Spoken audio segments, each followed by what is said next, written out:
Hello everyone! Welcome back to my channel at kung hindi ka pa po nakaka-subscribe sa channel ko, please subscribe my channel Asul na Ulap at pakihit na rin po ng bell notification para ma-notify po kayo sa mga latest uploads ng Batang Quiapo. At eto na po ang latest na kaganapan sa Batang Quiapo. Nakipag-deal si Marcin kay Roda na hanapan siya ng mayamang tao sa Quiapo na mapapagbentahan ng mga alahas para pangpiyansa kay Edwin. Napapayag ni Marcin si Roda pero dapat may 5% si Roda sa bawat transaksyon at huwag na huwag magsusumbong si Marcin kay chairman na expired na ang gamot na binibenta ni Roda. Hay nako, nagamitan na naman ang dalawang buwaya sa Quiapo. Nagtatalo si Marites at Rigor dahil sa mga problema tungkol kay Tanggol at pati na yung pagdalaw ni Marites sa presinto ay naging issue sa kanilang mag-asawa.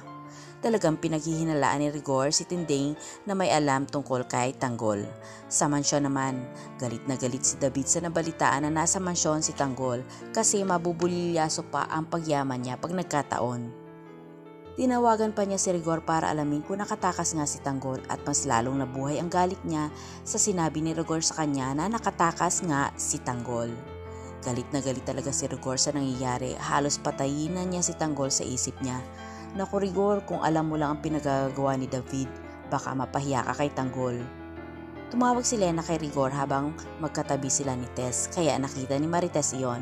Pero ang mas matindi, si Rigor pa ang galit kay Marites dahil inurilat ni Marites ang pagtawag ni Lena. Sa mansyon naman, kausap ni Ramon si Severino at nag-update siya tungkol sa paghahanap kay Mokang. At may binigay sa kanya yung tao niya na kopya ng CCTV pero hindi malinaw ang litrato kaya nagdiwang na naman si Olga dahil hindi makikilala ni Ramon si Tanggol. Takang-taka sila kung paano nakahingi ng tulong si Mokang kay Tanggol para maitakas siya. Nakakita na matutuluyan sila Tanggol, Mokang at Bubbles.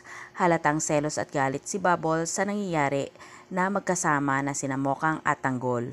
Lalong nag-init ang ulo ni Bubbles sa sinabi ni Tanggol na 2 kwarto lang ang kukunin nila. Maliwanag pa sa sikat na araw na magkasama si Mokang at Tanggol sa kwarto at mag-isa lang siya.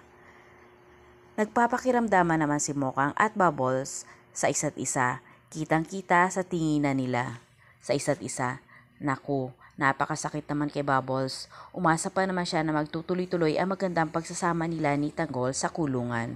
Kaya abangan po natin ang mga kapanapanabik na mga pangyayari dito lang po sa Batang Quiapo. At kung hindi ka pa po nakaka-subscribe sa channel ko, please subscribe my channel Asul na Ulap at pakihit na rin po ng bell notification para ma-notify pa kayo sa mga latest uploads ng Batang Quiapo.